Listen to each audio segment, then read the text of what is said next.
Mothers were given sunshine and warm weather for the Fort St. John Rotary Run and Walk on Sunday. We've got the massage or the rehab, and we have our barbecue, we've got Canadian grind. Everyone is coming on board for this community event. It's fantastic. It's now seen as one of the most well-attended events of the year and continues to grow since it began 4 years ago. In fact, this year brought in 550 registrants, more than 100 as compared to last year. We had to turn people away right at 9:30, which has never happened before.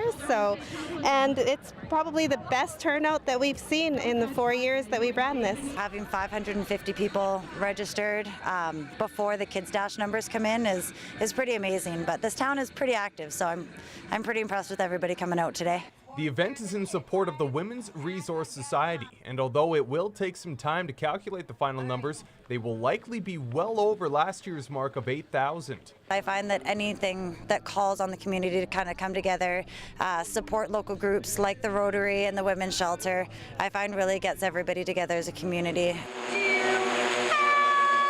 Into the competition side, the runners were given the option of either the 5 or 10K distances, beginning at Serreras Fields and winding their way north of the city. The official 10K gunshot sounded just before 10 o'clock, with the 5K shortly behind.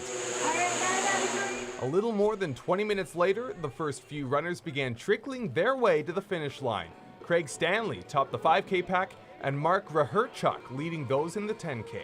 There's not as much hills as I'm used to. I'm from Prince Rupert, where there's a bunch of mountains and stuff. So definitely nice that there was it was pretty much flat throughout. I feel like that saved me, because at the hill over there, I definitely started slowing down. Rahurchuk is currently training for the Emperor's Challenge Half Marathon Mountain Run in August. For everyone else, it's a day to get out in the sun and spend time with their mothers on their one special day of the year. Mitch Bach, CJDC-TV News, Fort St. John.